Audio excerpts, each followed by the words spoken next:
Hello and welcome to Soil Talk, our first event today. It's a series of event actually and conversation that we're going to have with Danone. Put carbon in the soil, not in the air, is the theme of our first conversation today. For those who don't know me, my name is Asha Samput. I'm a journalist and presenter with a show called Sustainable Energy on CNBC. And it's my pleasure to be with you today, to be the moderator of this first event. So this event is centered on a simple but powerful idea that the answers to many of the challenges we face today, from climate change to water scarcity, might just be right below our feet. We'll drill down with what it means through several scene-setting presentations before turning to some of our speakers and commentators today. And you can, of course, put your questions in the chat box. You can see below the screen, so you can type them in, and we will be coming back to you later in the session. And you can also share with us topics that you think might be relevant and you would like us to discuss about in this series for our later events. And please share about this discussion on social media. You will find some ways to do it in the chat. You can also use the hashtag SoilTalk.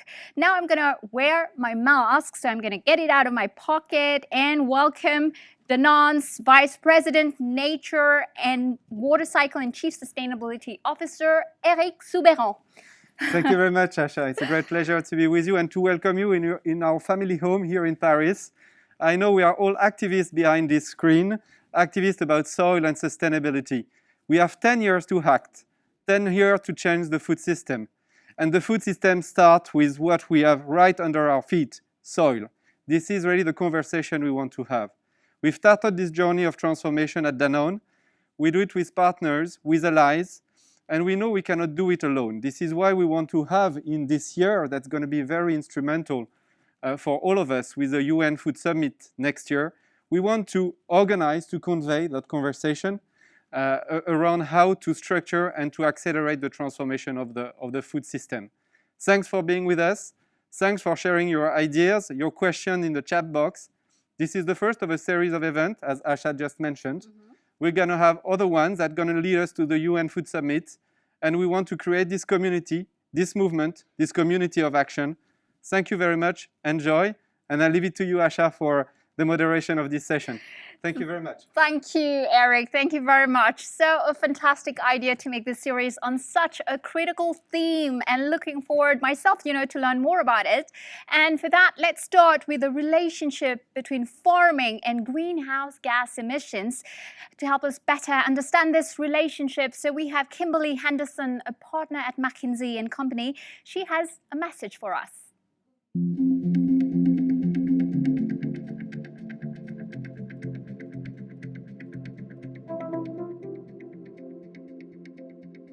Agriculture is critical to limiting climate change because it accounts for a large and growing share of our greenhouse gas emissions.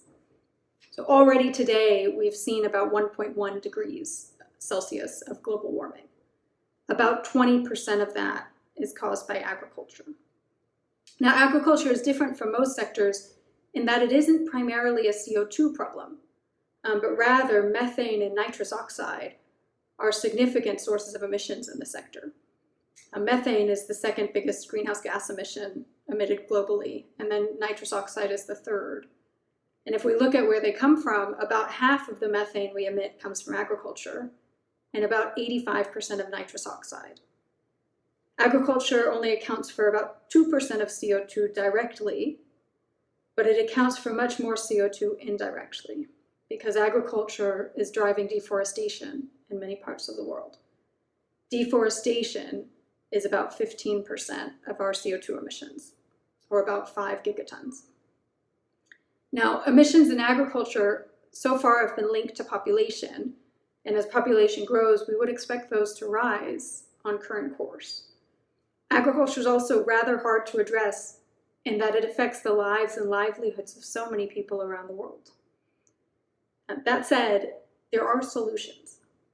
So how we farm makes a very big difference. Regenerative agriculture practices can help draw down CO2 from the atmosphere and actually sequester it in the soil. Obviously, farm equipment can be electrified, and we can reduce the CO2 emissions from the farming itself. We can also change beef production methods and rice production methods to reduce methane, and change the amount of fertilizer applied in fields to reduce the nitrous oxide emissions. Deforestation is also addressable and has been addressed in many parts of the world. It just requires the right policy solutions. So things can be done. This is doable. We know that technically the sector can get on track for the Paris Agreement, but it's not on autopilot. So action is needed by a wide number of stakeholders in a pretty short space of time for us to see the sector move to a Paris Agreement type pathway.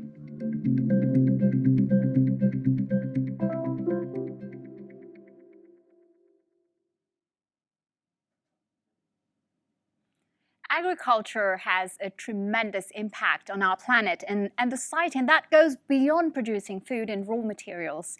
It is a gateway to making our economy fit for purpose for the 21st century, to moving us from a more linear economy that depletes resources to a more circular economy, one which regenerates them. To talk about the critical role of agriculture in a circular economy, we next have the CEO of the Ellen MacArthur Foundation, Andrew Morley.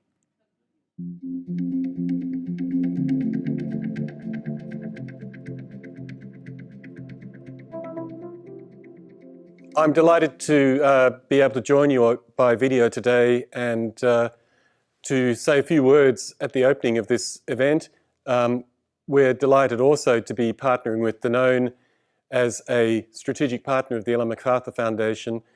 And we have been looking at this issue of regenerative systems really from the outset of the foundation and the initial launching of the idea of the circular economy. We've always talked about an economy that is restorative and regenerative by design.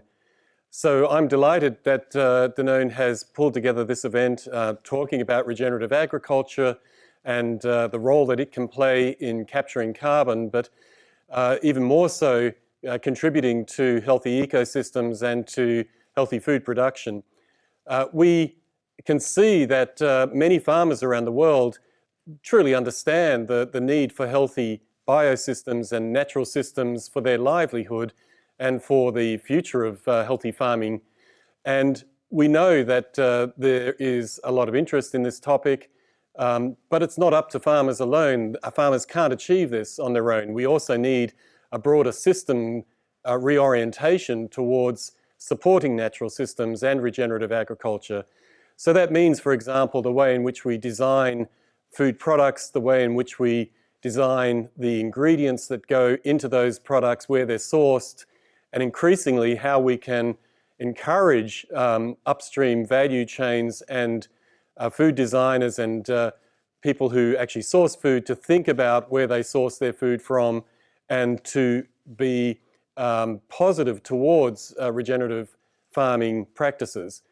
And it needs to work economically. It needs to be an economic approach that really does benefit all of the actors across the value chain. So we not only need policies and government support for the farmers to be able to undertake more regenerative practices, but we also need supply chains and potentially policies that support supply chain activities that are pro-natural systems and pro-regenerative agriculture as well.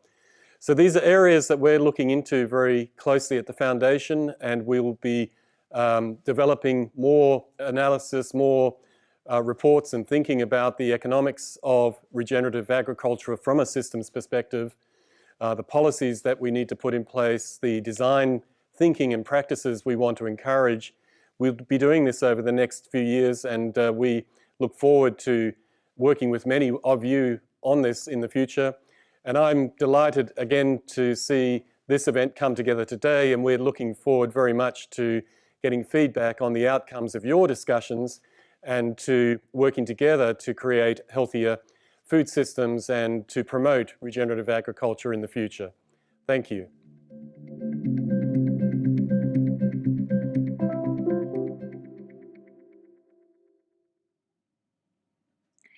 well, it's not just experts and civil society leaders like Kimberley and Andrew who are championing regenerative agriculture today. More and more companies are embracing the model, including, of course, Danone.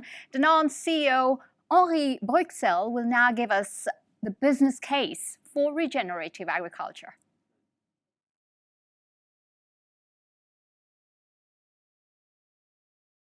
Hello everyone, my name is Henri Bruxelles and I'm Chief Operating Officer End-to-End Design to Delivery at Danone.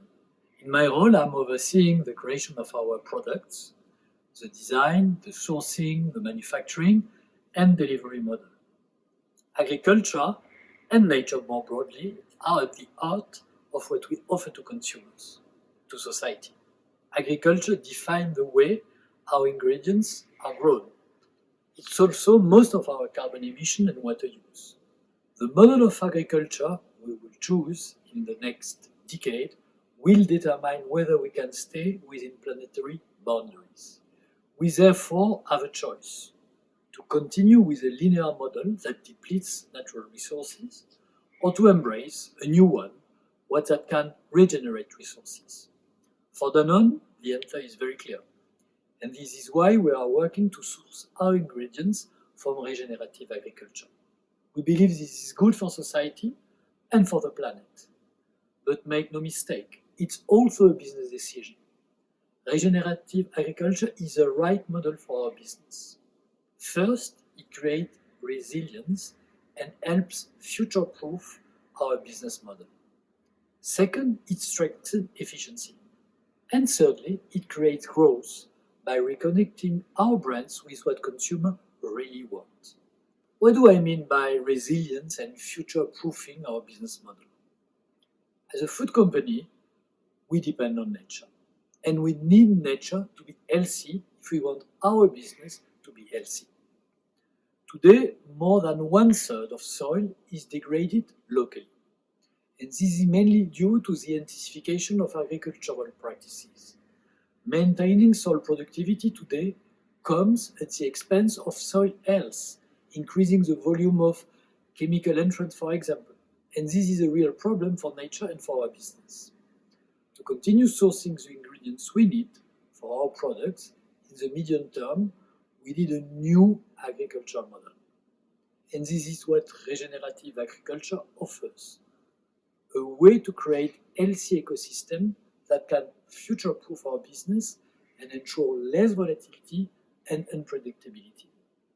With the Alpro brand, for example, we are securing our sourcing from small farms in the Mediterranean. These farms depend mostly on rainwater, which could become less abundant in a changing climate.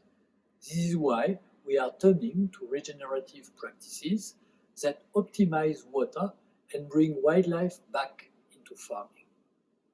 What do I mean when I say regenerative agriculture is about efficiency? The thing about regenerative agriculture is that after you transition your practices, it costs less than conventional agriculture. This is due to greater resilience and productivity, but also fewer costs linked to chemical entrants. This matters for farmers, but it also matters for us as a business. We pay farmers based on the cost of production. When the cost of production goes down, the farmer benefits, but we do too. This is what we are finding when we roll out regenerative practices in the United States, in France, or in Mexico. In Mexico, we have a program with Walmart Foundation to make strawberry farming regenerative. The result so far has been 30% more revenue for the farmers, but also less price volatility and more efficiency with a significant reduction in pesticides. Finally, how does regenerative agriculture create growth? There is no secret. More and more consumers are turning to products that reconnect them with nature. This is only accelerating in the current context. During the lockdown, 22% of European consumers changed their purchasing habits toward more natural and organic products. Moreover, 19% of them express a desire for more sustainable products. Regenerative agriculture represents, therefore, a unique toolbox for brands to connect with consumers. Again, let me offer an example. Blenil, Danone early life brand in France, has been investing heavily in regenerative and organic practices. Today, it's top in consumer appreciation rankings. This success speaks volume about the potential of investing in natural capital. So, where are we in our regenerative agriculture journey? We are rapidly accelerating in markets across the world, the United States, France, Mexico, Romania, Algeria, Morocco. In the United States, we have worked with pharma to roll out regenerative agriculture on 75,000 acres. This number is growing. By 2025, 100% of our ingredients grown in France will be from regenerative agriculture. That said, we have a long way to go. And if we have learned one thing, is that we need to double down on collaboration if we want to accelerate. This is why we are engaging the over 50,000 farmers that work with us directly. Why we are embarking on new partnerships with suppliers like Friesland Campina. Why we are working with our peers leveraging key coalitions like One Planet Business for Biodiversity. Why we are working closely with key allies like WWF, but also engaging government, which have a critical role. And of course, we are continuing to engage consumers through our brand's leadership. We hope that together we can achieve change at scale for our benefits and for yours. Thank you for joining us today, and we look forward to continuing and accelerating this journey with you. Thank you.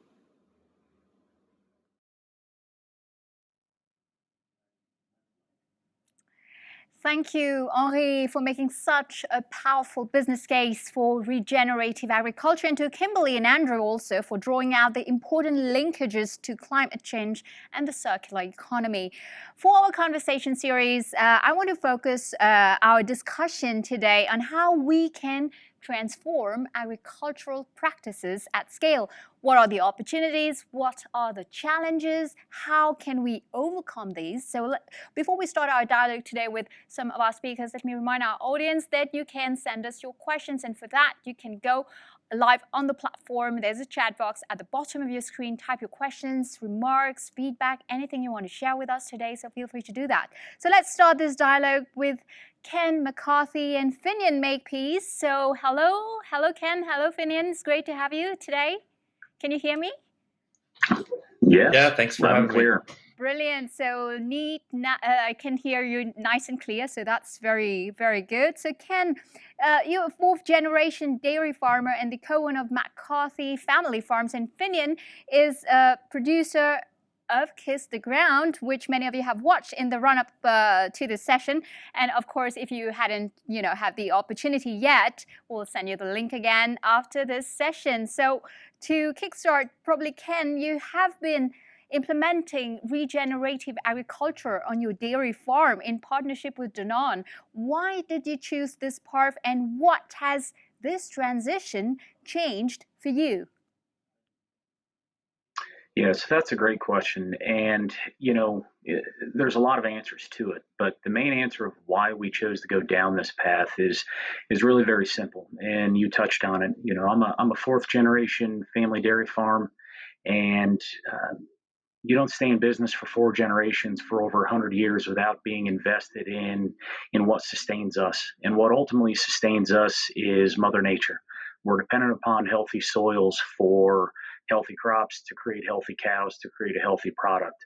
And if I do have the hope that my boys become the 5th generation of McCarty family farms, I have to invest. I have no choice but to invest into healthy ecosystems, whether that be healthy communities, healthy soils, healthy cattle. All those things feed me, feed my cows, feed my family, and feed my business. And without that, my future is pretty bleak. Thank you for sharing, Ken. Actually, it quite makes sense, because if at the end of the day, it's a sustainable model.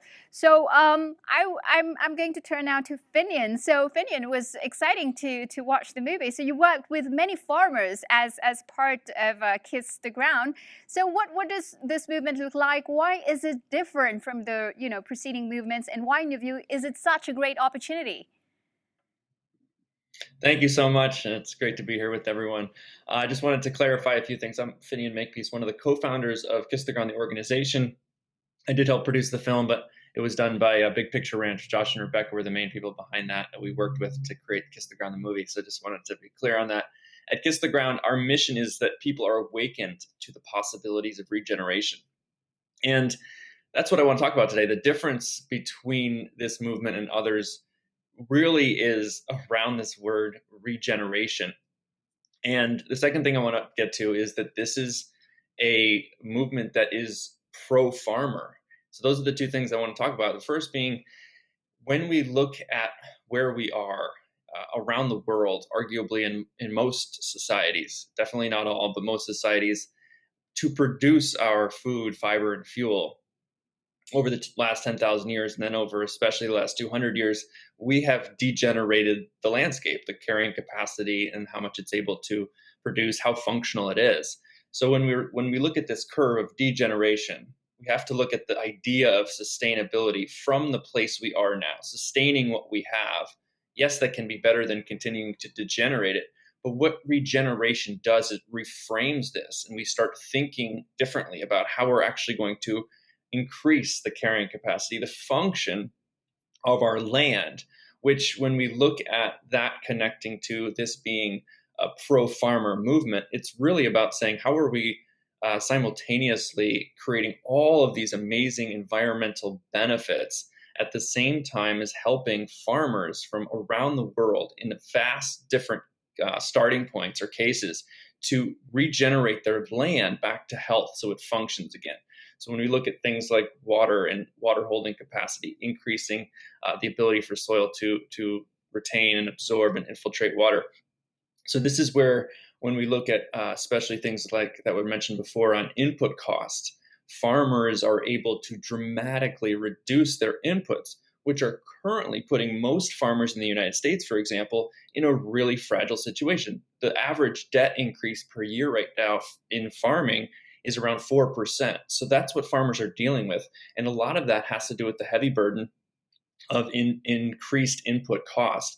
So when we're looking at regenerating soil, rebuilding soil, using the carbon that's currently a problem in our atmosphere to rebuild healthy soil and functioning soil, we're changing that dynamic of just having to try our best to sustain. So I think that the framing around this is so crucial, that we look at how everyone together is working to, from the financial side to the government side to the farming side to the activist side, where are we looking at a regenerative model that revives farmer prosperity, reduces flooding and drought, replenishes fresh water sources, reduces fire hazard, reverses global warming by sequestering carbon, recreates regional access to nutrient-dense food, reduces toxic pesticides and fertilizers, reduces dead zones, recovers biodiversity, and reconnects humanity to nature. Those are just a few of the key things that happen when we really work on shifting from this thinking of trying to sustain and maintain where we are to allowing for the innovation and the forward thinking of regeneration.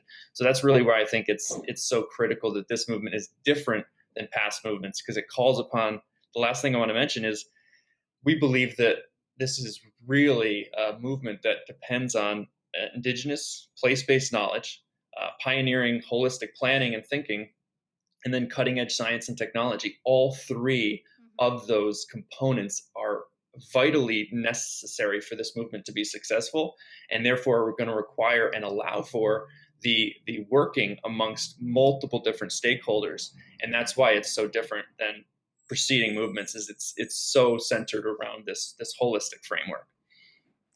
Thanks for sharing, Finian. It's great to learn about that. I've learned so much just watching the movie, and we realized that I realized that actually, sometimes you don't know about the environment. You don't know how it works, the mechanisms, the soil. It's a living being. It's all those information that does it make sense to say that it comes down to education?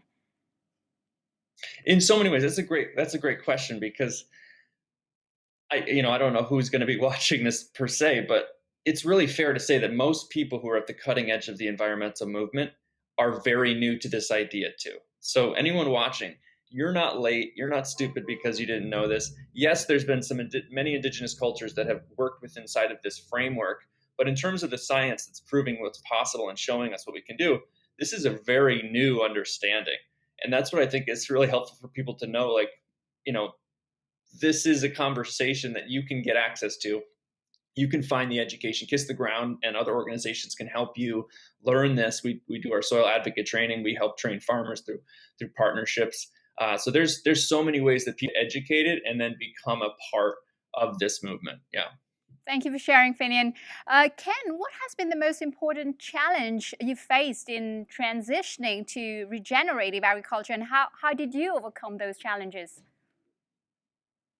Yeah, well, I think Finian touched on it. One of the biggest challenges that we have faced has really centered around the mindset. It's our entire life is built around our farms, and to make drastic changes to how we manage those farms, and ultimately to try to pull people along this journey with us, to encourage those farmers who are in the exact same position that we are, where we don't know what we don't know, and the unknown is very scary. uh, Overcoming that fear, overcoming that hesitance to take a bold leap is really, to me, the biggest stumbling block that my family and I have faced, but also that we've witnessed in other farmers, and trying to encourage them to come along with us. Um, there are very simple solutions at times to some of the problems that we face, and my dad always mentions that, I don't know why you boys are so worried about this. It's what we did 20 years ago. And yeah, it's just that simple. What's old is new again. And again, if we can just overcome that fear and that hesitation to take these bold steps, I think the future is bright, and our businesses can be better, our world can be better. But we're blessed in that we have a fantastic partner in Danone that is willing to help us along this journey. And we've been very fortunate to have farmer partners that help us feed our cows that are willing to take these bold steps with us as well. Well, one more question, maybe, Finian. So, as you know, most successful grassroots movements involve network of support. So, Finian, what does that look like for this movement? I mean, beyond farmers. Yeah, totally. I just wanted to add one thing, that the hope and the opportunity here. One of my favorite quotes from a farmer educator is Dr. Alan Williams, who says, "What used to take us 15 to 20 years, we're now accomplishing on farms in 3 to 4 years." And that's not the case everywhere, of course, but it's really telling that the movement and the acceleration of the concepts and the ideas and the practicality of how farmers can implement these practices is emerging very quickly. And that's exciting because it means that we can replenish water in desertified areas. We can do these things and they can happen faster. And there's a community of farmers and people who are sharing together these ideas that are making this accelerate. So in terms of the movement, yes, thank you for that question. Our theory of change is, like most people's theory of change, is just really looking at awareness is what allows for actions to happen, which of course lead to the outcomes that we so desire. So many movements fail because they move from the awareness bubble with a very few people into action, and then those outcomes happen. But when we look at this opportunity of the awareness bubble increasing, each and every one of us, whether you're a farmer, whether you're in business, whether you're an owner of a business, an employee of a business, whether you're in government or like a lower down level at a government, wherever you are, you can become a really big part of helping this awareness bubble increase to hit critical mass. such that the actions and outcomes follow. So one of the biggest things we're pushing at Kiss the Ground for everyone is to say, yes, you can be making executive decisions at a company. Yes, you can be a farmer actually putting these ideas into practice, but you can also be an advocate. You can also be someone who's helping to increase the awareness bubble such that other people have access to it so that they can take those actions and outcomes as well. So that's really where we're saying everyone can play a critical part. I was not a farmer or scientist. I saw this opportunity and I said, this is probably humanity's best option. When you look on Google Earth, for example, at how many places around the world are desertifying, and we can say, wait, regeneration is another path forward, rebuilding soil is another path forward. So I stepped in to say, how can I help in the best way possible? That was 8 years ago, and a lot has transpired from them. So anyone can take a big role, and we say it's like, this is bigger than the .com era. Get in now so that you can play a vital part of this. And there's so many places for people to do that, whether it's getting your company to get involved or starting a project at a local community level. And you're in tech, and you can say, well, does tech have a role in this? Of course. Does sales have a role in this? Of course. How many farmers are struggling to find the markets? There's so many places that people can get involved. So my contribution, or Kiss the Grounds especially, to this is saying, how can we help you get access to this movement, but also get access to the education so that you can become an empowered advocate or messenger for this no matter where you are. So we have something called soil advocate training that's available for people around the world to jump ahead and get involved with this. And also, I just wanted to mention, last thing is, we're teaming up with trainers from the film, like the Soil Health Academy, to make training for farmers, base training for farmers, accessible through our farmland program, so that we provide scholarships and farmers can get access to this education too. Because it is, at the end of the day, what was mentioned a second ago from Ken, is that this has been lost. A lot of this traditional knowledge has been lost from farmers. Ancient indigenous knowledge has been lost.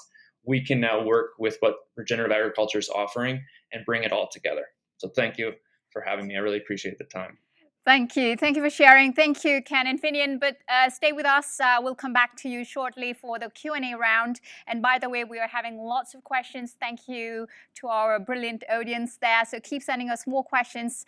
Now, moving on, I would like to introduce Melissa Ho and Kerstin Rosenow. Melissa, so you are a Senior Vice President of Freshwater and Food for WWF-US, and Kerstin, you're Head of Unit Research and Innovation, DG Agriculture and Rural Development at the European Commission. Welcome to both of you. Hello there. Hi, thank you. Hello. Welcome, ladies. Thanks It's great for the to have welcome. you. Melissa, I'll start with you. Just probably can you tell us why WWF is supporting regenerative models of agriculture, and also why you think so many actors, farmers, companies, public institutions are aligned behind this vision? We've just heard Ken and Finian on the topic. Yeah, thank you so much to Danone for your leadership, your voice on this issue. Fantastic set of speakers you've got lined up. And we've heard so much about the compelling case for regenerative ag and soils already. And thanks to for inviting WWF. Well, so WWF's mission is to empower a world where people and nature thrive. And the evidence is undeniable, as we've heard, that food production is really one sector that we can and must do better. We know, already heard so much about the threats to climate. I'm so appreciative that Danone is really elevating the threats to nature more broadly. That is soil, it's water, it's biodiversity, as we've heard. And what we are doing today, as the other speakers have really elevated and lifted up, is that we have a negative feedback loop on our current agricultural systems and the relationship of agriculture to nature and climate. And so transforming agriculture is really why WWF is in this game, and where and how we see regenerative ag as part of the solution. And we are on a trajectory of really having 10 billion people on the planet in 2050. We already have systems that are putting so much pressure. Agriculture is the major driver of climate change, of land conversion, of water consumption and pollution. And we know that we're only going to have more people and more pressure in the future. So I think the points I wanted to lift up that others have mentioned is that this is, a systems approach. We know that soil is important. I appreciate that what Kiss the Ground is doing to elevate how important soil is as a living, dynamic, really skin, the epidermis of the planet, this interactive protection that is a very thin layer that keeps us going. 95% of our agriculture is dependent on soil. And we really want to look at how we keep our soil healthy. So I think public institutions, corporations, they know that it's more than just an agricultural issue. The feedback loop of agriculture to climate is part of why people care. So I really think that this is more than just an agricultural sector issue, and it's more than just a single player actor to make the solutions stick. Melissa, you mentioned public institutions. What about the private sector? So what is needed? I mean, from the WWF standpoint, what is needed for them to be more involved? Yeah, thanks for that question. I think the thing that others have mentioned is that, this is a big shift in agriculture and the entire sector. It is systems change.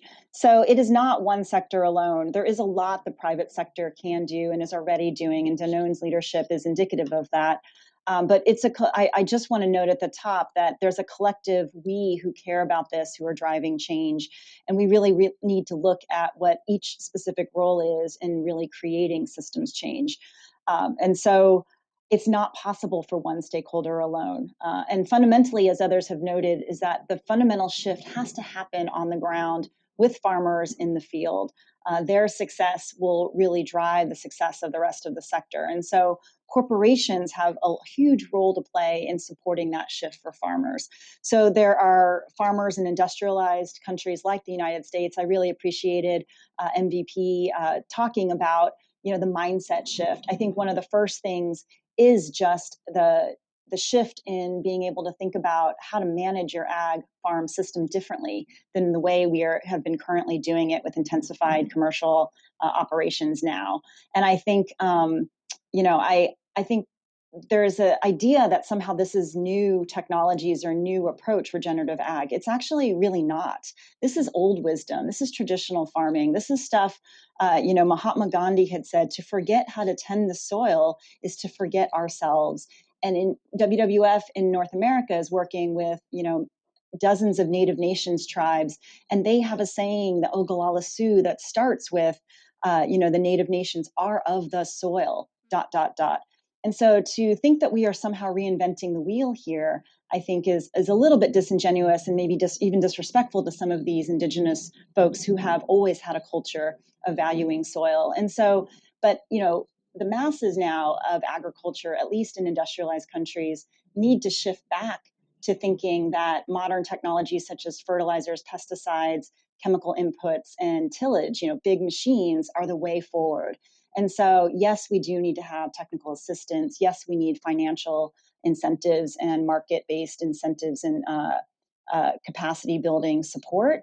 We need data platforms that are of the 21st century to help with decision making. And we definitely need market signals, and corporations have a huge role to play in saying that they value this and are willing to pay to help farmers get there. Thank you for sharing, Melissa. So I'll turn now to Kerstin. So Kerstin, the public sector has tremendous sway over agriculture for policymaking and budgetary powers. We see health and regenerative agriculture gaining ground in the European Union. But probably, can you tell us whether or how they're being incorporated, in innovative European initiatives like the New Green Deal and Farm to Fork? So what will be Europe's strategic priorities on soil moving forward? Yeah, thanks a lot for being able to add a bit of a public policymaker voice here and the voice of the European Commission. So for us, the main way how we see it is that the public sector has to create an enabling environment to reach the goal that we want to achieve as society. And the European Green Deal shows the direction towards the Europe we want to see in the future. And this Europe is definitely green, sustainable, and climate smart. And more specifically, the European Green Deal has the ambition to make the European Union the first climate neutral continent by 2050. So to my knowledge, this is quite unique. So this goal is more than a vision. It has very practical implementations for policy making and for our farmers and foresters on the ground. And it has resulted in a number of strategies under the Green Deal with roadmaps for their implementation and concrete targets. And very many of you have said that we have little time, and that is true. And the strategies that you have mentioned, the biodiversity strategy and the farm to fork strategies, they're most relevant in relation to soils and regenerative agriculture. They are aiming at reducing by 2030 the use of pesticides by 50%, the use of fertilizers by 20%, and the excess of nutrients by 55%. So that's massive. That's a massive change on how we have to farm in Europe. Other targets include having by 2030 minus 25% of agricultural land, having 25% of agricultural land under organic farming, and at least 10% of agricultural area under high diversity landscape features. And the strategies also aim at restoring wetlands and halting land degradation. And none of these targets can be achieved without focusing on soil. And research and innovation, where I work, is definitely acting as a key enabler. So for agriculture, this simply implies that we shift to farming systems that put soil health at the center of practices for soil land management. So the Green Deal strategy specifically mention organic farming, agroecology, agroforestry, low-intensive permanent grassland, and the use of precision technologies. So that's a little bit also what has been said before. So today we can achieve with all the technologies that we have at hand and the digital ones, progress much quicker.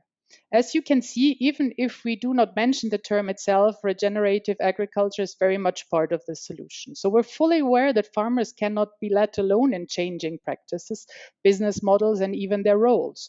Right now, farmers produce 95% of our food. They supply the bioeconomy with biomass and other products. In the future, there is no doubt farmers will increasingly have to be rewarded for supporting ecosystem services such as carbon sequestration. They will become carbon farmers, so to say. So to move in this direction, we need everybody on board, including the food industry and consumers. Melissa has said it is a systems approach. And we need to pool the range of instruments and funding resources to create the right conditions and incentives for production and consumption in all sectors that promote sale. To this end, the European Commission has asked a high-level group of experts to advise, and they come from all over, from communication.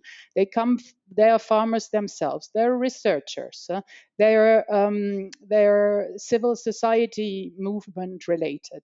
And they have advised us on how to implement a so-called EU research and innovation mission in the area of soil health and food. And the board came up with a mission called Caring for Soil is Caring for Life. And I think that says it all. Soil is at the heart of life, and all life depends on soil. And this mission goal is to have at least 25% of soils healthy by 2030 for food, people, nature, and climate.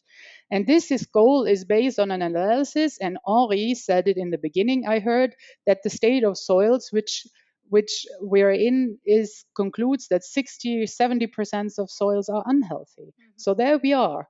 And to reach this goal and objectives, the mission recommends a range of mechanisms and activities to mobilize knowledge and promote innovation and encourage action across territories and sectors. And this will also work together with living labs, so really laboratories on the field and in the forests, and lighthouses, demonstrations. So where are the practices that the farmers, the neighbors can learn from?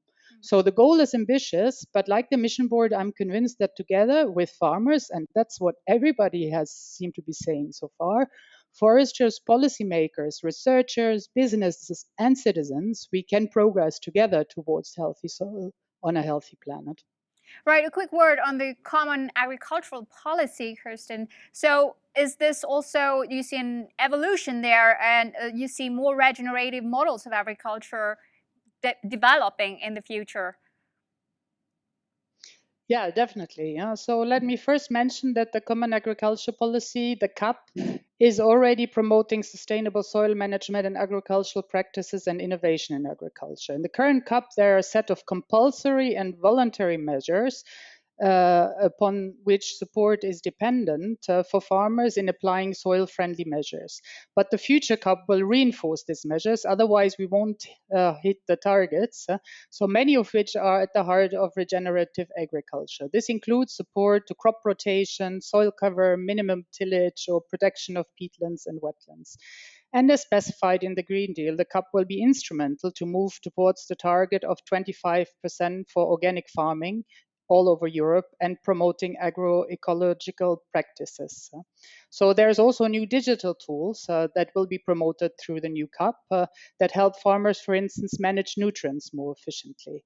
But the CAP is not only about farm practices and investments, it's also about providing high quality advice to farmers and foresters to bringing research results closer to practice and promoting their take-up. There's no use. So we have lots of wonderful projects, but they stay on the shelves in universities or get dusted on in the laboratories. So we have to bring this on the field and onto the forests. And that's a huge challenge.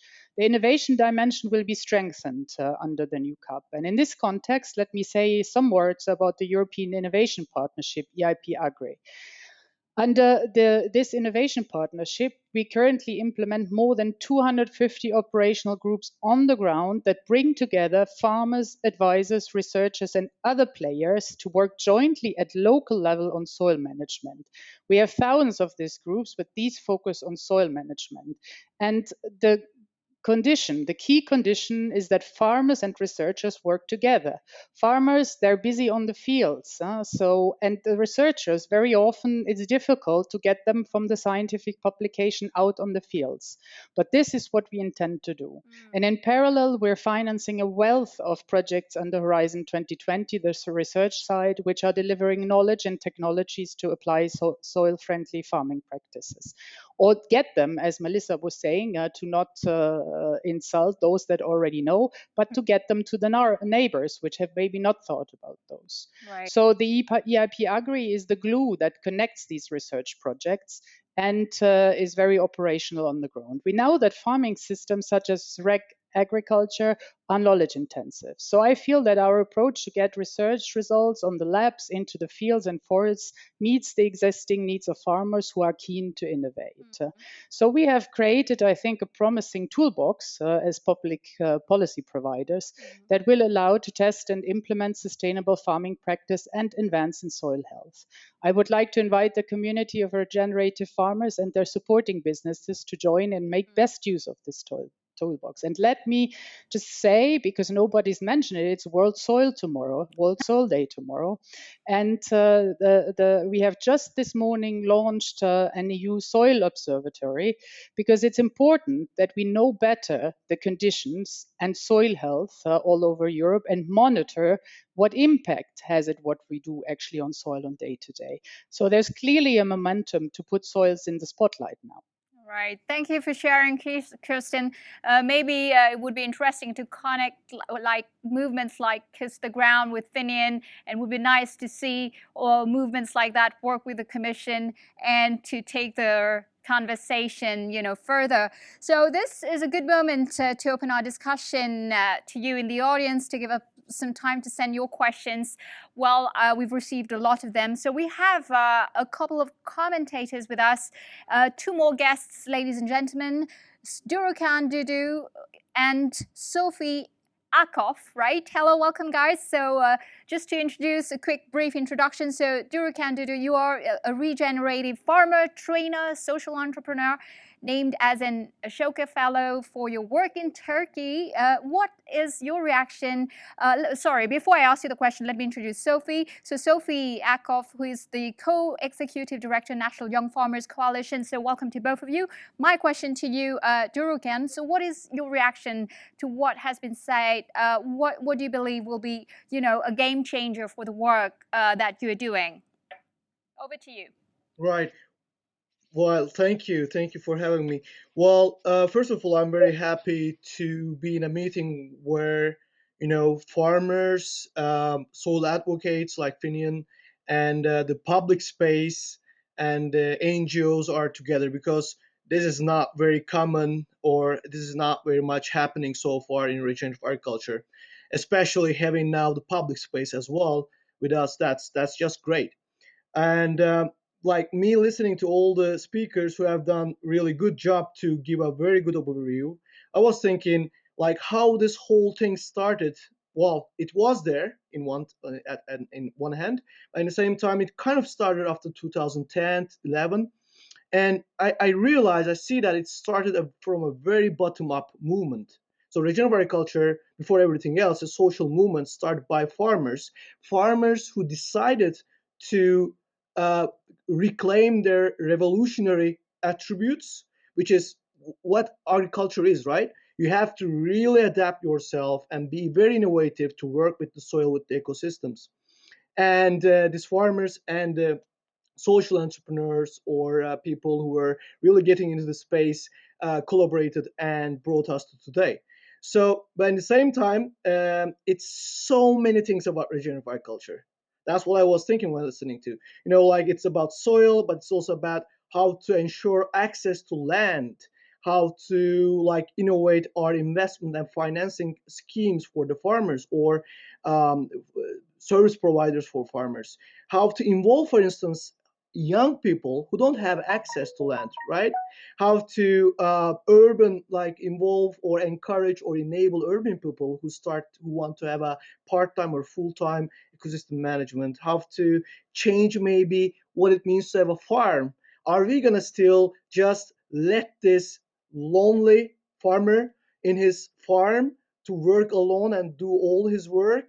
Or are we going to switch into more community-based farms, for instance? So all these questions require a lot of collaboration. And my question, what I'm thinking is, especially how companies, big companies like Danone or the public space is willing to do to not only encourage and empower farmers, but all the different stakeholders, especially the very innovative enterprises, supporting service providing enterprises to do what is necessary to try the crazy things, because big institutions cannot try all the crazy things that we really need to try, we really need to do. So how are we going to enable those crazy people to try the crazy things and prove them that they are going to work, or that they're just not going to work?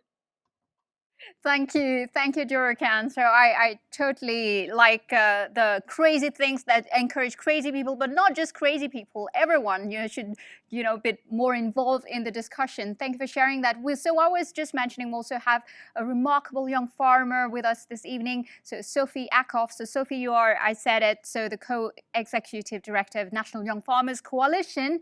So from this standpoint, what stands out for you here from what you've just heard? Thank you for having me. Yeah, so I represent a coalition of 200,000 young farmers, ranchers, and supporters across the United States. And our young farmers are really driven to careers in agriculture to do this work, to protect air, water, and soil resources and fight climate change. And from what I've been hearing, there's this focus on helping farmers adopt regenerative practices, which is so important, but it's missing a key piece of regeneration. Regenerative agriculture must include a regeneration of our farmers and a successful transition to the next generation. But we're facing a crisis of attrition in agriculture. This is in the United States, but it's worldwide. In the US, farmers over 65 outnumber farmers under 35 by more than 6 to 1. And as our nation's farmers age out and retire, we need a new generation of farmers to succeed and take their place, growing food and using regenerative practices to sequester that carbon. And we believe regenerative agriculture really can't succeed without a succession plan. And young farmers, luckily there is this generation who's excited to get back to the land, but they have serious structural issues standing in the way of their success. Land is prohibitively expensive.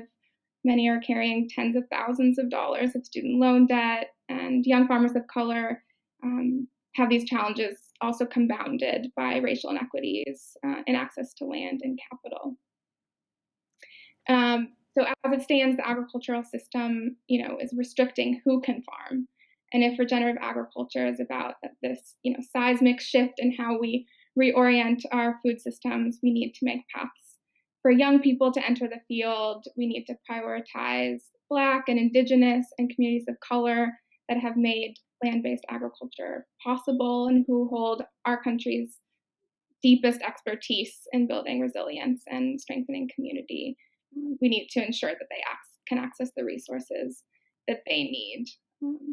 And just building on what Melissa shared about the roots of regenerative agriculture and Indigenous agriculture, that resonates with our coalition. That's so important. We must give credit where it is due. These practices, are not new.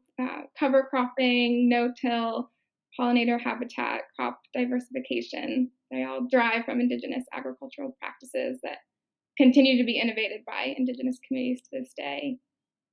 So if we want a regenerative agriculture, we need to acknowledge the source of those practices, and that source is our Indigenous communities. Thank you, Sophie. I think we've got so many questions for you guys, and time is running, so I will take a few very quickly. So the first one is a question for you, Ken. So what advice would you give to a farmer wanting to start, regenerative agriculture? Ken, so if you could share some insight. Advice to farmers wanting to embark on this journey is to simply, one, be bold and get started. There's plenty of resources available. There's plenty of mentors available that are experienced in these fields.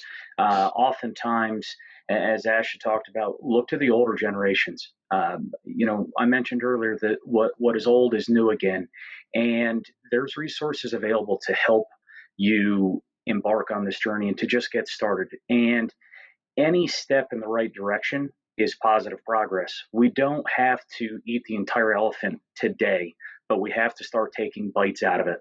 And, at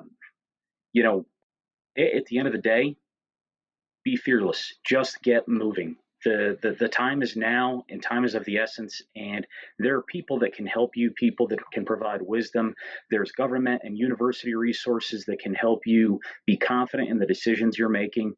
And if you don't want to make the wholesale change, start small. Any positive difference is positive progress. Thank you for sharing, Ken. I have another question that I could have asked myself, actually. Melissa, it's for you from, the WWF perspective. Is the lack of, a standard definition an issue that should be addressed, within the regenerative agriculture community? Is there a lack of definition? Probably process and which lens, process outcomes is more meaningful? Can you share your viewpoint? Sure, that's a great question. I think we are struggling with making sure that we're on the same page with how we think about a systems change and approach. So definitions do matter.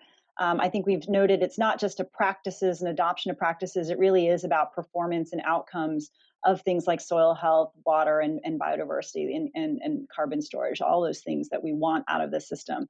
So yeah, I think there's a lot of healthy discussion about where and how do we codify definitions in things like legislation the way we have for organic agriculture. I think we are an open, healthy debate about that. I think there isn't one right answer. I think we all really believe that regenerative agriculture is a journey and is a pathway, and that you start. I really appreciate what Ken just said about be fearless, be courageous, but just start. And small steps matter. And then, you measure your performance and improve. We have a continuous improvement mindset over time. Systems change doesn't happen overnight. So I think trying to come up with definitions, standards, and then really the metrics, methodologies, and tools to track the progress and the performance over time is what we also need in addition to definitions.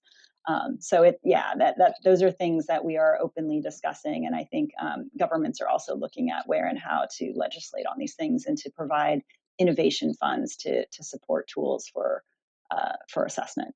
Accountability is an important part of this. Right. Thanks, Melissa. It's good to know. So a great question here for us in Africa. the biggest bottleneck of adopting regenerative ag is that the majority of farms are fragmented, with farmers mostly owning less than an acre of land. So what would you suggest when dealing with, a situation like this? This is a really open question. I don't know who can, jump in there. I can try. Yeah, Or Finian has. Yeah, please. No, go no, ahead. you go first. You go first. Go first. Okay, Right. but from your Okay. experience in Turkey, probably you can. Right. That's not as severe as in Africa, in most of the parts of Africa. But yes, in Turkey also it's very segmented, and it's a problem. It's a real problem that we should not deny, that we should not neglect. It's a problem, and I believe in the long term we will really have to look at what we understand from a farm, like all this ownership and management frameworks around a piece of land that somebody at some point just fenced around and claimed to be his. I'm not talking about like removing properties, but I'm talking about really communities to come together to find ways where they can really efficiently manage that resource base they have, because it's really hard. I know it from myself as well. It's really hard to manage a very small piece of land, especially to do that with out of mainstream channels like regenerative agriculture, because the whole industry, the whole metrics, the whole machinery, the whole supply chain is not designed for that small scale. So I will say in the very short term, the first step to do is definitely communities to find trust-based, realistic, but at the same time idealistic, revolutionary in that sense, very innovative ways to cooperate together to make a local management context, holistic context, and schemes on how to manage all the farms, all the land, including commons. Because it's not, in Europe it's not much, but in Africa or in Asia, most of the land base is in common. So it's not owned by anyone. It's for the whole communities to hopefully cooperate to manage regeneratively. So community definitely is a huge part of this whole movement and the future of it. Thank you for sharing, Durek. And Finian, feel free to jump in here. I was going to ask Durek, and I was going to say, hey, look, on the holistic context, I think is what's been achieved in bringing communities together is number one for sure, and collective action in that way. Another thing is recognizing what technology can provide us these days with using experts who have been around a certain region, who have been successful in adopting certain practices or bringing back older traditional practices that work.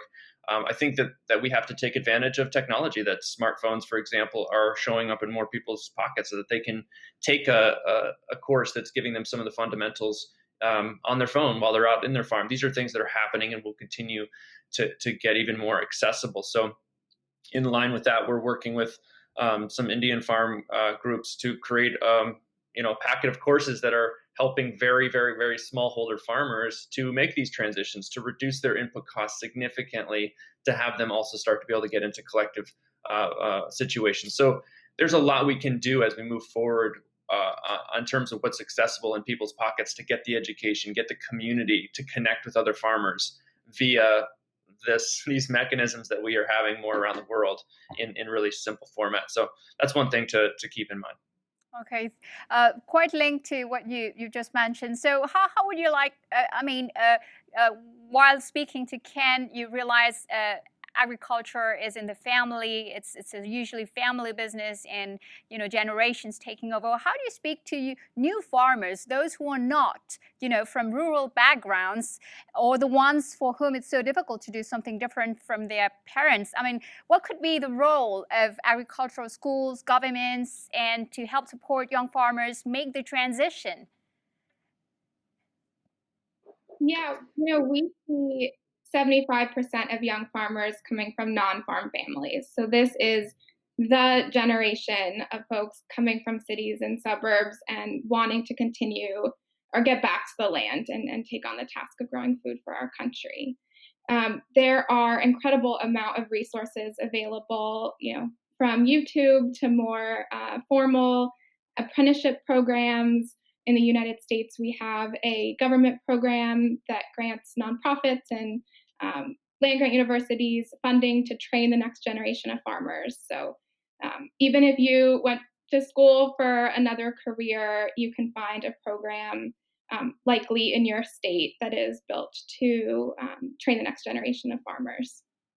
Thank you, Sophie. A question for Kerstin. So, Kerstin, probably, do you speak with governments outside the Union, the European Union? How do you feel regenerative agriculture is resonating within, outside of course, we spoke with the folks from the US, but, other countries? Yeah, I mean, we are in constant dialogue, in fact, with other governments around that, because we know that this is really a problem around the world, and it's not just the EU, so it's everywhere. And we have very many different circles on government level, but also through fundraising, through the different contexts that we use, but also when we, for instance, work in the area of research and innovation, we also always try to build international research consortia and also make sure that we build capacity in other countries with regards to this. So in that respect, we have quite a lot of funding which goes in that area as well, which is in developing areas. And there, when we try to export, it's the key technologies and it's the key, let's say, practices that and the experience that we've gained, that we try to also share and profit from all over. But maybe if I'm allowed, also a word on small farmers and also on generational renewal. So in Europe, these are big topics as well, and it's interesting to see that the movement in Europe joins very much the one in the United States, and we focus a lot of support actually on generational renewal and farming at the EU, but also a little bit on small farmers, and especially small farmers that are in need of assistance. And there, it's also important that you can do very much with learning from each other. So I think what Finian has said is that you kind of see what are already things available and you can share. So we try to build a European network of good practices and technologies that we share. And very often, when you're an olive farmer, let's say in Puglia, and you're really struck by the horrible olive pest, and you found a super preventive technique, this can also be employed in Corsica or in the Rhine Valley. So we have to think much more globally and exchange, and we can use the techniques that we have today to make sure that we profit. And farmers, I mean, I guess Sophie would agree, they learn best from other farmers or from their trusted advisors. And this is where we have to invest in. Thank you, Kerstin. So a very interesting question here from a young farmer in the US. So is there a financial benefit to farmers who undertake these new practices? So so the person saying that I live in an area of the US where many farmers are skeptical about climate change. So for these folks, we likely need to show a financial benefit rather than an environmental benefit for them to change their current practices. I think that's an interesting question. Sophie, you can jump in here, probably. Yeah. We do have, the NRCS has programs that are cost share for farmers to do conservation practices. It's called EQIP, and you can find your local NRCS office in your county. We have one in every single county of the country. But there is a limit to the funding and which practices are covered. And so our advocacy for regenerative agriculture, for climate change, is to increase the focus of EQIP program and other NRCS programs to really incentivize farmers to take these practices. Because it's true, we hear from our farmers that using cover crops is expensive and takes away the profit from their operations. So the more that our governments can incentivize these good practices, the more adoption we'll see and the more impact we'll have. All right, thank you for sharing, Sophie. There's another question that's very close to what we've just said. So there are obviously some people asking themselves, so have you always had to offer financial incentive or premium for farmers to move to regenerative practices, or normally, adopting these practices just by recognizing the benefits? And of course, we've heard what our speakers are saying, which is not exactly the case. So I don't know if someone could add a few words here. It's not Durican, maybe I see you smiling, or maybe Melissa, or everyone. Okay. And I think Finian wants to jump in too. It's hard on Zoom to have it be interactive. I just wanted to add to what Sophie said, but also to other comments already made about really making the business case and then having it be beyond just the goodwill of an individual farmer, but really a model of what we need to drive adoption. So we need to be able to share a vast range of experiences, whether it's from size of farm, commodity type, environment that they grow in, the geography and the context, to really demonstrate where and why regenerative ag isn't just better for climate or the environment, but is better for the bottom line of the farmer. And then this is the systems change piece, though. We need to have the right aligned policies. And so appreciate Kerstin talking about the EU. But those incentive structures and enabling environment in the US and around the world also need to be there. And then we need to have the right market drivers to pull and incentivize the farmers, whether they're smallholder farmers in Africa or whether they're big farmers in the US, to change to see where the market is at. And to be rewarded for that, both from the ecosystem services they provide, but also for the price premium or sort of the value embedded in the products, the food products they're developing. And so I think we need to do this pre-competitively, right? This isn't just a specialized niche thing. We need system scale transformative change. And so all of these learning platforms and all these different levels that we're talking about, we need to develop, and the farmers can't do that by themselves. Finian, a quick word from your perspective? Just on the same thing, context, and taking seriously what it means that farmers can get an advantage economically when it comes to input costs. I mentioned before, farmer prosperity is kind of stuck when it comes to what most farmers are in. So yes, the systems like the NRCS are really the bedrock of what people have accessible to them in the United States, for example.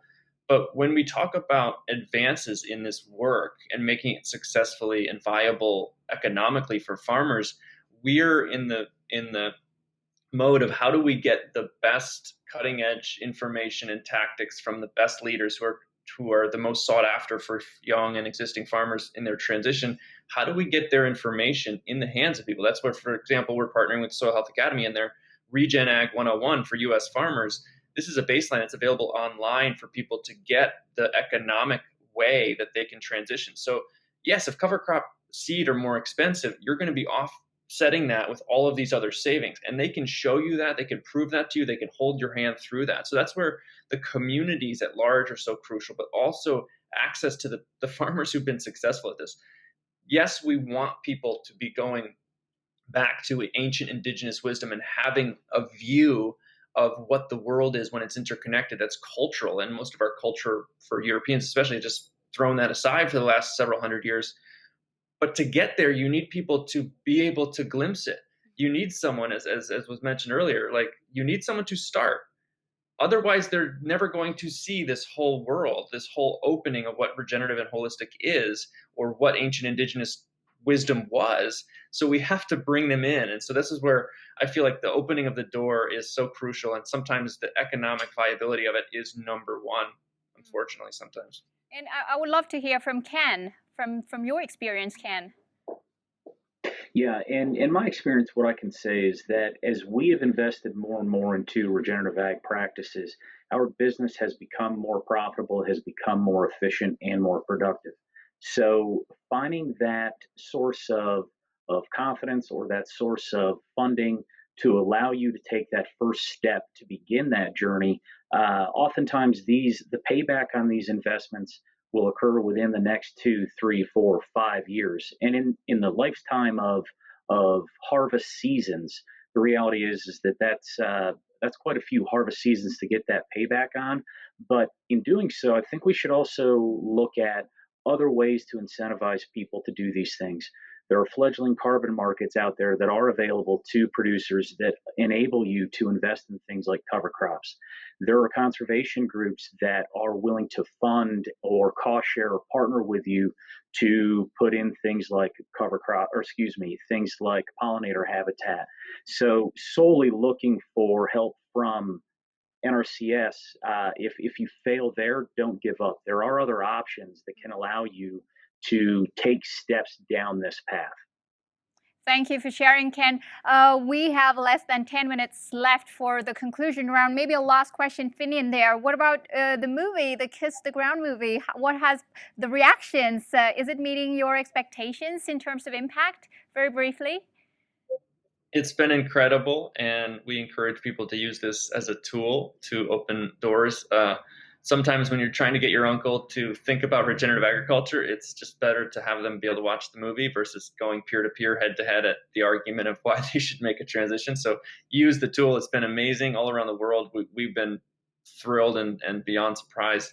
The film and just Kiss the Ground's dedication to really representation. The film was heavily focused on the United States and white farmer communities, and unfortunately that really underrepresented this movement in entirety of what it is around the world and who the leaders are. So we're working with countless organizations around the world to make sure that those voices are uplifted, so the access to that knowledge and information is really inclusive and representative. I just want to say one more thing before I go. Monitoring is crucial. The tech availabilities, the data satellite availabilities are unprecedented right now. To see regeneration happen is the most important thing. We have to be able to watch, and we can watch in near real time. We can watch regeneration happen at scale, and we need to be able to do that so we can start to see what is actually working on farm or in natural lands, what humans' behavior has done to increase water holding capacity, carbon sequestration, et cetera. We can watch these things, and I'm working with the state of California and governments around the world right now to move that forward. How do we see if regeneration happened? Because regeneration is an outcome. It is not some word we have to describe. Did it happen through farming? If it did, it's regenerative agriculture. Thank you, Finian, and thank you to all of you for your questions. This is really great. It's wonderful. I want us now to look forward to next year, a year full of promises. We have 3 major gatherings, I think even more. 3 of those gatherings are around topics of climate, biodiversity and food. So the Biodiversity Summit in the spring, the UN Food Summit, and the COP26 next autumn. So very, very briefly, I'm going to throw this open to you, our speakers and commentators, very quickly in one sentence only. What is the one change you want to see? I know you want to see many changes, but what's on top of your list? So I don't know who wants to start. Sophie? Sure, yeah. Increasing land access for young farmers and farmers of color is number one. They have the passion and experience to do this important work of regeneration, but secure land access is really a prerequisite. Ken, maybe?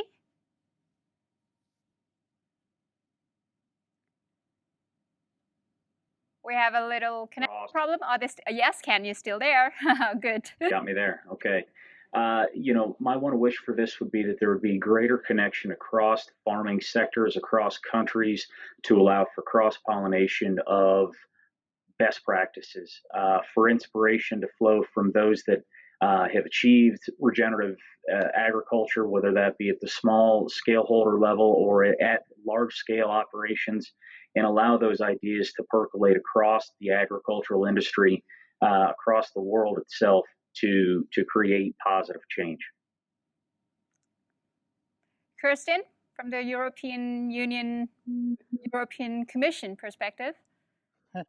Yeah, from our perspective, it would be that the movement that we're just creating, that is a change, but that is sustained. So when we were starting out working on this 2 years ago and putting it at the center of our policy deliberations and saying this is one of the main societal challenges that we have to address. We were told soils are not sexy. They're unknown, they're old-fashioned scientists working on this, and so on and so on. And here we go, 2 years after, this is right on the spotlight. It creates a lot of attention, and it clearly shows it's for everybody out there, for students, for citizens, for farmers, for foresters, for researchers, for everybody.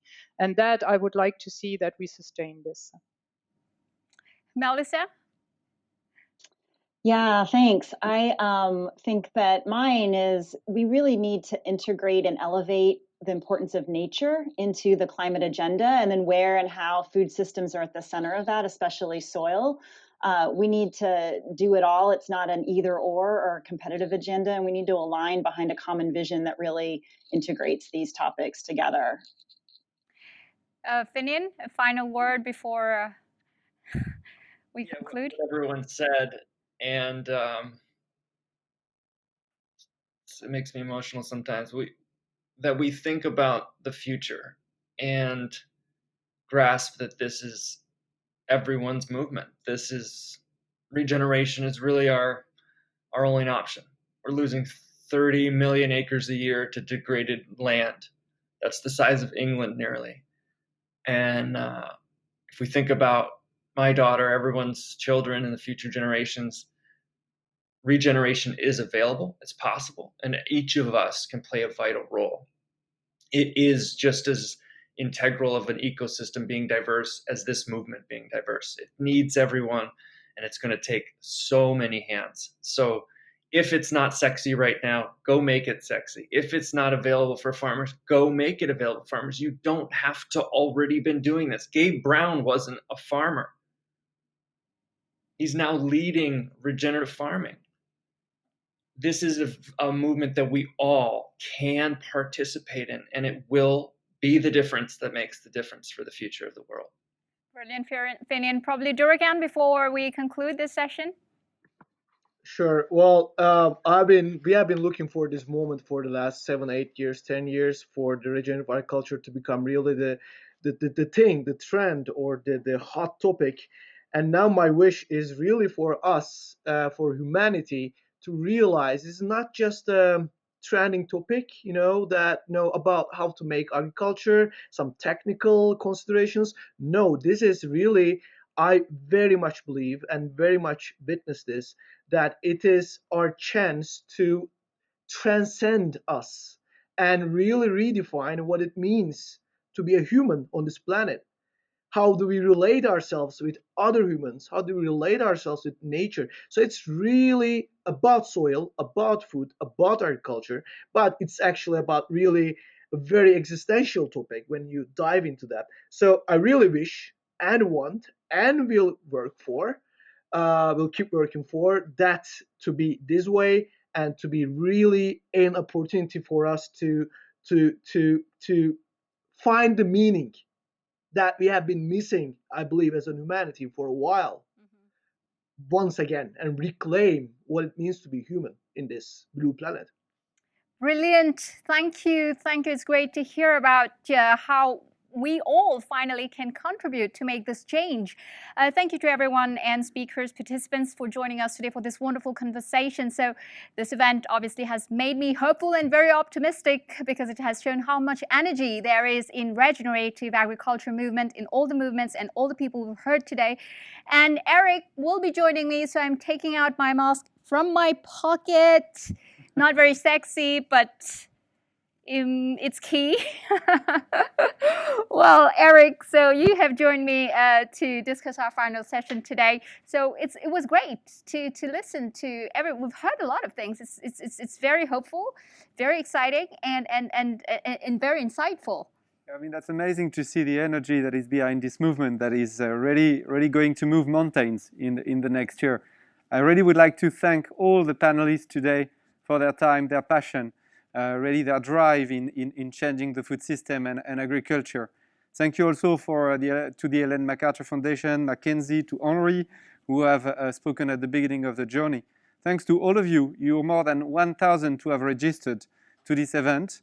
I hope that every one of you in their home have watched the Kiss the Ground movie. Thank you very much again for Kiss the Ground for the partnership today.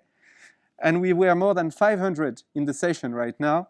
500 plus, which means that we're creating the movement, Asha. That's brilliant. That we're going to really, I would say, continue the journey together next year.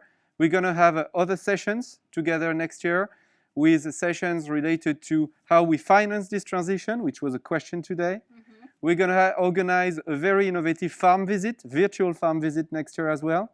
Another session based on your comments. So please continue, share your ideas, share on social media the importance of soil, where everything is starting. We're going to come back to you also with the details of the different organizations that have been sharing their journey today, if you want to connect with them in the near future. Thank you so much. Be safe, and we look forward to the next session with you all. Thank you. Thank you very much, Eric. It was great doing this with you. I would add that we'll look forward to looking at you who think we should be talking more about regenerative agriculture, and all of those who have taken part, will receive a link to the video for this session. So please join the conversation on social media and simply share it with friends using the hashtag #SoilTalk, and please spread the word. Really, we need it about regenerative agriculture movement, and we're looking forward to connecting with you again to take this conversation further in our series on regenerative ag. In the meantime, keep safe. Thanks for watching. Until next time, goodbye.